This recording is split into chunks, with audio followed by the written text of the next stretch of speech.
Bienvenidos al Brunch. Investigamos, luego hablamos.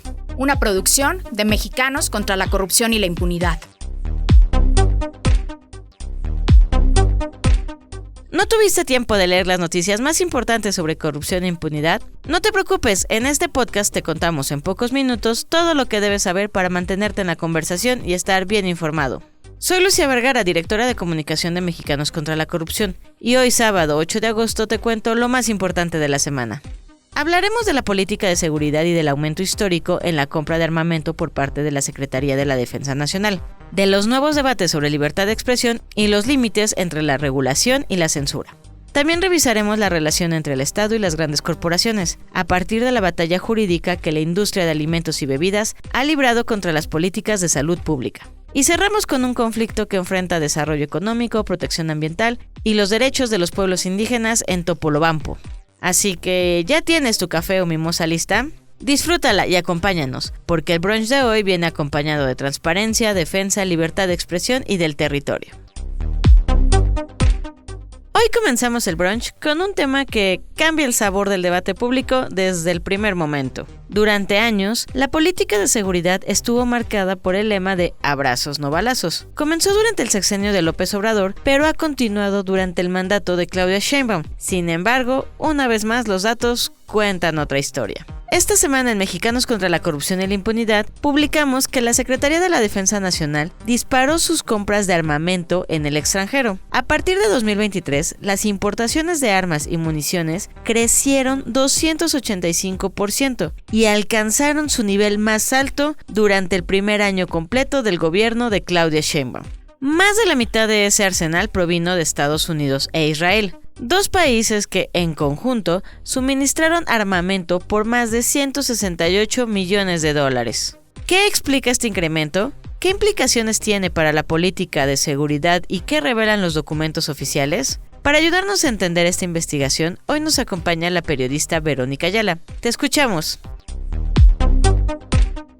Contrario a la política de abrazos no balazos, los gobiernos de la 4T dispararon en un 285% la compra de armamento y municiones, cuyas importaciones por parte de la Secretaría de la Defensa Nacional se incrementaron a partir del 2023. Mientras que de 2019 a 2022, en el gobierno de AMLO, el valor de las armas y carga importadas sumó $68 millones, de acuerdo con información de plataformas de comercio exterior. De 2023 a mayo de 2026, ingresaron al país mercancías por más de $262 millones. Aunque la adquisición de armamento se incrementó desde el 2023, el mayor monto en las importaciones de Sedena corresponde al 2025, el primer año gobernado en su totalidad por la presidenta Claudia Sheinbaum. Este pico coincide también con el inicio del segundo mandato de Donald Trump en Estados Unidos. Del análisis realizado por MSCI, con base en información de herramientas como Veritrade, se desprende que alrededor de 2/3 partes de las importaciones fueron realizadas por la Dirección General de Industria Militar y 1/3 directamente por la Sedena. Del armamento y municiones importados por el gobierno mexicano desde el 2019 hasta el primer trimestre de 2026 por $318 millones,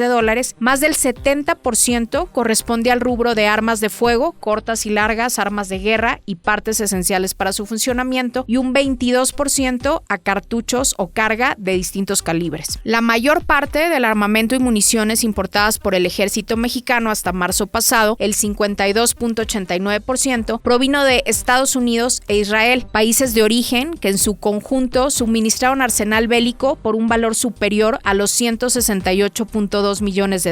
El peso de la industria armamentista israelí queda en evidencia con el liderato como empresa exportadora de Israel Weapon Industries, uno de los principales fabricantes de armas a nivel mundial y muy por encima el principal proveedor de armamento del ejército mexicano. Además, al menos 5 de las empresas fabricantes de armas que en 2021 fueron denunciadas por el gobierno mexicano en Estados Unidos por su presunta contribución a la violencia del narco en México han suministrado armamento a la Sedena, en su mayoría tras la demanda. Pero mejor revisen todo el detalle de esta investigación en nuestro sitio web.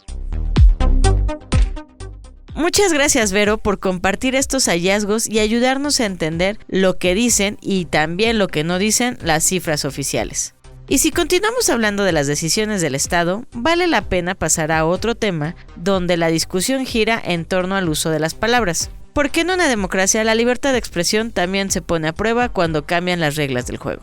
Esta semana en A Juicio de Amparo, María Amparo Casar analiza 2 hechos que han encendido el debate sobre la libertad de expresión. Por un lado, los nuevos lineamientos generales de protección de los derechos de las audiencias que supuestamente buscan garantizar información veraz, plural y oportuna, pero que también abrirían la puerta para que el gobierno determine cuando un medio supuestamente incumple esas obligaciones y pueda imponer sanciones. Por otro lado, la decisión del INE de ordenar al PRI retirar publicaciones en las que llamaba a Morena y al gobierno narcogobierno y narcopolítico, al considerar que esas expresiones podrían imputar delitos sin sustento. Ambos casos plantean una pregunta de fondo. ¿Dónde termina la regulación y dónde comienza la censura? María Amparo, cuéntanos tu análisis. Bueno, pues quiso el azar que coincidieran 2 sucesos que, aunque por motivos muy distintos, convergen en un tema de gran importancia en la democracia. Se trata de uno de sus pilares fundamentales, la libertad de expresión. El primero ocurrió apenas el 28 de julio, cuando en la mañanera la presidenta anunció los lineamientos generales de protección de derechos de las audiencias. El segundo fue al día siguiente, el día 29, cuando el INE ordenó al PRI y a su dirigente nacional, Alito Moreno, a retirar del aire y de las redes sus referencias a Morena y al gobierno de Claudia Sheinbaum como un narcogobierno, narcopartido, narcopolítico, narcodictadura o cártel de Morena. Uno se pregunta por qué cuando desde la mañanera se difama a los periodistas con nombre y apellido, o cuando se hace propaganda negativa hacia la oposición o hacia los adversarios, el INE no ha chistado. En todo caso, la protección de las audiencias fue propuesta y alabada por la presidenta Sheinbaum. La decisión del INE fue dictada por un INE capturado y aplaudida también por la propia presidenta. ¿Qué hay que decir al respecto y qué revelan estos 2 sucesos? Lo primero que quiero decir es que el derecho de las audiencias no es un derecho nuevo, ya lo teníamos, ya estaba inscrito en la Constitución. Lo que se hace en la propuesta es establecer obligaciones que al final del camino dejan en manos del gobierno el garrote para usarlo libremente en contra de los concesionarios. Entre las obligaciones que se imponen a estos concesionarios, a las radiodifusoras, está por verse, dicho sea de paso, si se amplían también a la prensa escrita y a las plataformas digitales, están los siguientes: asegurar que la información sea veraz, plural y oportuna, especialmente la programación noticiosa. Esto se traduce en que las concesionarias abiertas o de paga distingan entre publicidad y contenido, que diferencien entre información y opinión, que los contenidos reflejen, como ya dije, la pluralidad ideológica, política, social, cultural y hasta lingüística de la nación. Bueno, esto es entre otros lineamientos. Suena muy bien,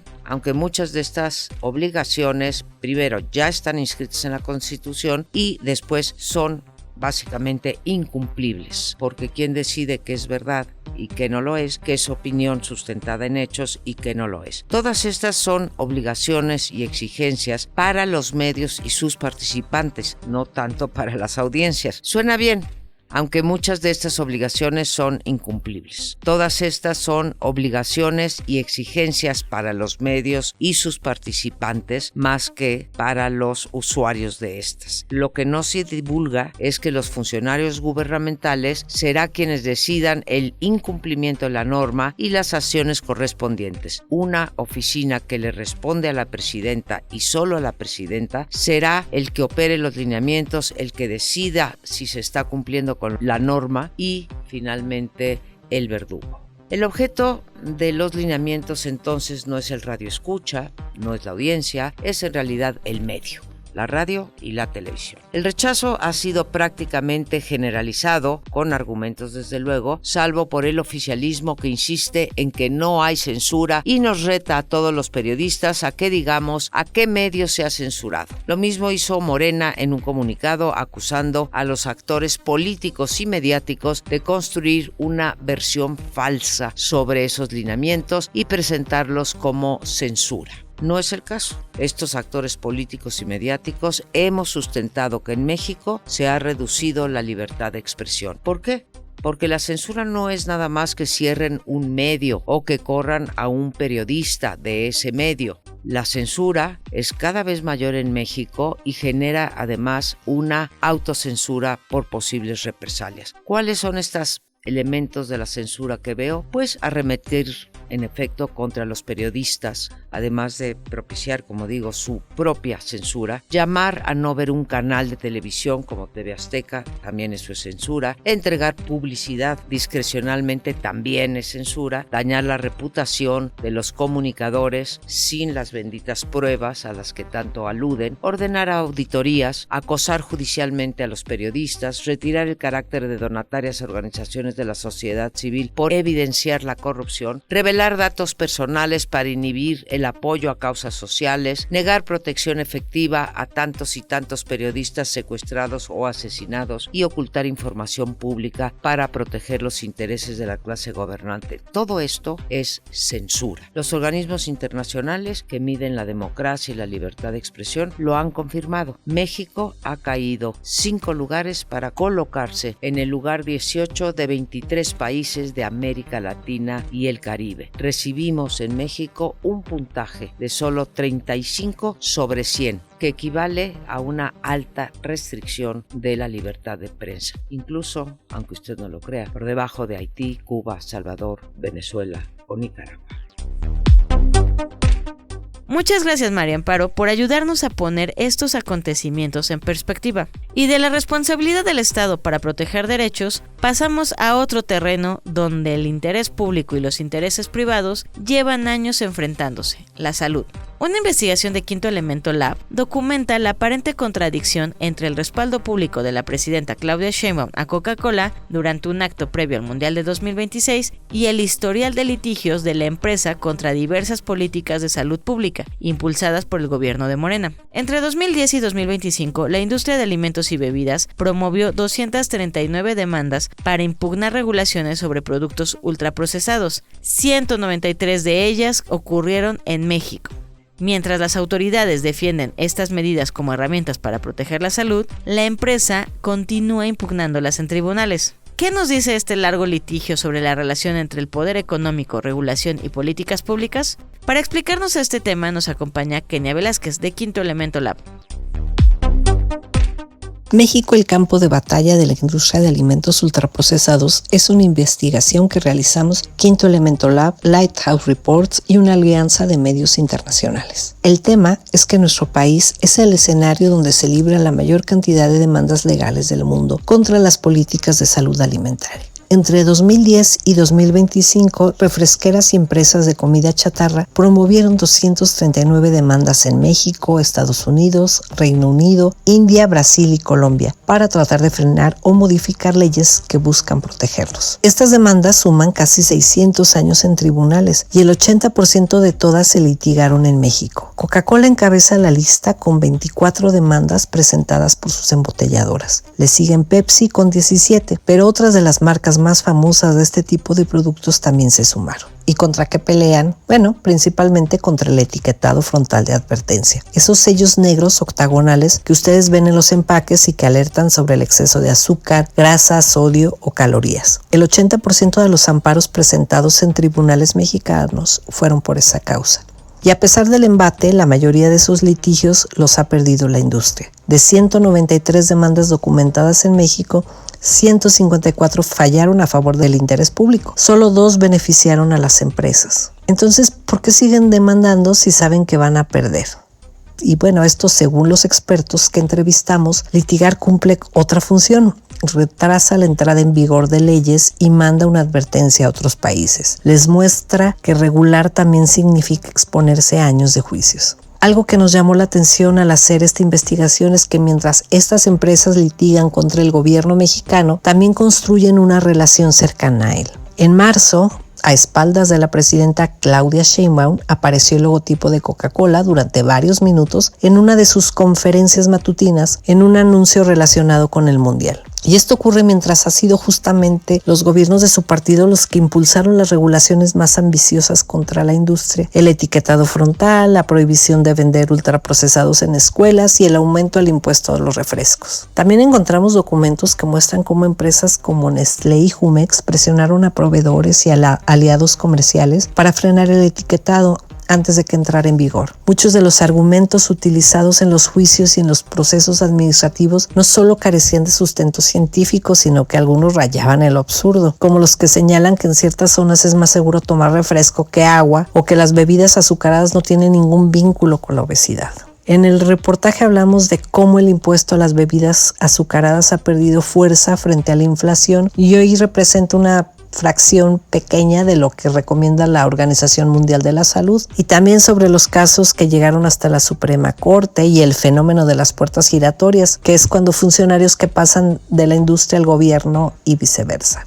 Y bueno, todo esto importa porque en México más de 1/3 de los niños y niñas en edad escolar vive con sobrepeso u obesidad y casi 1 de cada 5 adultos tiene diabetes. Las políticas que están siendo demandadas son precisamente las que buscan revertir esa tendencia. Y bueno, esta investigación se basó en documentos obtenidos vía transparencia, expedientes judiciales y entrevistas con especialistas. Si ustedes quieren entender cómo funciona esta guerra legal, quién la libra y qué está en juego para la salud pública en México, los invito a leer el reportaje completo en quintoelab.org.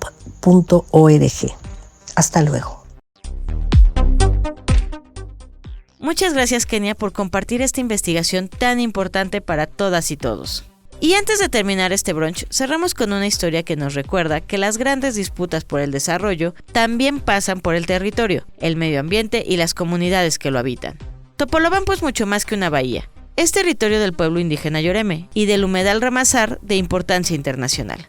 Desde hace más de una década enfrenta la construcción de una planta de amoníaco impulsada por Proman AG a través de su filial mexicana GPO.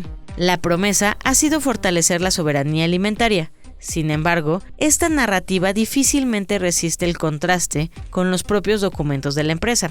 La bahía ya sostiene la economía y la alimentación de miles de familias pescadoras. No hace falta una planta que cumpla con este objetivo. En cambio, produciría amoníaco destinado principalmente a fertilizantes para mercados internacionales. ¿Qué intereses están realmente en juego y qué consecuencias tendría este proyecto para la región? Hoy nos acompaña Gibran Mena, cofundador de Data Crítica, para contarnos los detalles de esta disputa. Topolobampo, en Sinaloa, es conocido por sus habitantes como la bahía que todo lo tiene. Ahí hay camarón, peces, delfines, lobos marinos y aves migratorias. Es también territorio del pueblo indígena Yoreme y un humedal Ramsar, es decir, una zona estratégica para la biodiversidad, para la regulación climática con reconocimiento a nivel internacional. Pero desde hace más de una década, este ecosistema enfrenta una amenaza: la construcción de una planta de amoníaco anhidro impulsada por la empresa Proman AG a través de su filial mexicana GPO y financiada por KfW IPEX-Bank, un banco público alemán. El proyecto se ha defendido con una frase que suena poderosa, que ayudaría a la soberanía alimentaria de México. El problema es que esa narrativa no se sostiene frente a un análisis básico de los documentos propios de la empresa. Por un lado, la soberanía alimentaria en Topolobampo ya existe. La bahía produce alrededor de 900 toneladas de camarón al año y sostiene, junto con otras especies, a entre 3.500 y 4.000 familias pescadoras. Es decir, el territorio ya alimenta a su población. Entonces, ¿qué produciría realmente la planta? No es comida para México. Produciría amoníaco para fertilizantes químicos bajo una lógica de exportación. De acuerdo con el sitio mismo de la empresa Proman AG, el 80% de la producción se enviaría a mercados internacionales, principalmente asiáticos y estadounidenses, y el 100% de la producción estaba, al menos hasta hace un año, comprometida con la firma estadounidense Koch Fertilizer LLC. Si el producto principal no se queda en México y si la comunidad local ya vive de una economía pesquera que sí produce alimento, entonces hablar de soberanía alimentaria no se sostiene. Por otro lado, son cada vez más frecuentes los estudios científicos que vinculan los fertilizantes químicos con una degradación extrema de la fertilidad del suelo, no solo ya a mediano y largo plazo, sino incluso a corto plazo. Pero si la comida no se queda en México y este producto tampoco ayuda al sostenimiento a mediano y largo plazo de la agricultura en México, lo que sí se queda en Topolobampo es el costo ambiental. La planta usaría diariamente 48,000 metros cúbicos de agua de mar para enfriamiento y devolvería un cóctel tóxico de alta salinidad. Salmuera, el doble de salina que el promedio actual de la bahía, cloro y nitratos. Este cóctel caliente, pesado y tóxico se hunde en el fondo marino. La empresa no tiene ningún sistema de remediación excepto que se diluya en la bahía, lo cual no es un sistema de remediación. Y poco a poco las algas, molusgos y las larvas de camarón, el inicio de la cadena alimentaria de la que depende toda la región, comienzan a morir. Este cóctel va a transformar la bahía, de acuerdo con los propios estudios de riesgo ambiental que llevó a cabo la empresa, pues en una zona muerta. Y no solo es eso, el amoníaco anhidro es una sustancia altamente peligrosa. Los propios documentos del proyecto contemplan alrededor de 40 escenarios de riesgo, de los cuales alrededor de 10 son considerados inaceptables por la propia empresa. ¿Por qué son inaceptables? Porque podrían ocurrir una o más veces y presentan riesgos altos a la vida o a la salud de la población. Un ejemplo, en caso de una fuga de 5 minutos, la población en un radio de 5 kilómetros podría morir instantáneamente. Eso incluye a los trabajadores de CFE y Pemex que se encuentran en las inmediaciones de la planta. Pero la nube tóxica, dependiendo de factores como la velocidad del viento, podría alcanzar a Los Mochis y afectar a cientos de miles de personas. La Suprema Corte de Justicia de la Nación determinó en 2022 que el proyecto tenía un vicio de origen porque inició de manera ilegal, sin consultar adecuadamente a los pueblos indígenas. Pasó por alto el valor ecológico de la zona, incluida la destrucción del manglar. 11 relatores de Naciones Unidas se pronunciaron con preocupación por las violaciones sistemáticas a derechos humanos y al derecho a un acceso a un medio ambiente sano. La historia además no es solo ambiental. Defensores del territorio han denunciado amenazas de muerte, desplazamiento forzado, violencia por oponerse al proyecto, violencia armada. Y como el financiamiento proviene de un banco público alemán, la resistencia también se volvió internacional. Hoy día activistas y organizaciones en Berlín, en Frankfurt y en otras ciudades de Alemania se organizaron para protestar frente al banco alemán y llevar más de 1 millón de firmas que tienen recolectadas en la plataforma change.org en una petición que sigue abierta. Y también está abierta una campaña de financiamiento para los movimientos Aquí No en Topolobampo. La pregunta de fondo es simple. ¿Qué significa llamar desarrollo a un proyecto que pone en riesgo un humedal estratégico para el mundo, amenaza a comunidades indígenas, debilita una economía pesquera que ya alimenta a miles de familias y además producirá principalmente para exportación? Porque en Topolobampo lo que está en juego no es solo una planta, es decidir qué vale más, una bahía viva que alimenta y sostiene una historia comunitaria o un negocio químico envuelto en un discurso oficial que se cae en cuanto se mira de cerca. Muchas gracias, Gibran, por acompañarnos y ayudarnos a entender una historia donde el desarrollo, la transparencia y los derechos de las comunidades vuelven a cruzarse. Y con todos estos temas terminamos por hoy. No olvides compartirlo y seguirnos en todas nuestras redes sociales para mantenerte informado y sumarte al combate contra la corrupción y la impunidad. Hasta el próximo brunch. Esto fue El Brunch. Investigamos, luego hablamos. Producción y dirección, Lucía Vergara. Guión y contenido, Janine Baquerí. Voz, Verónica Ayala. Gestor de entrevistas, Ricardo Alvarado. Asistentes de producción, Iván Cerón y Emanuele Aguilar. Diseño de portada, Paola Calvo. Una producción de Mexicanos contra la Corrupción y la Impunidad.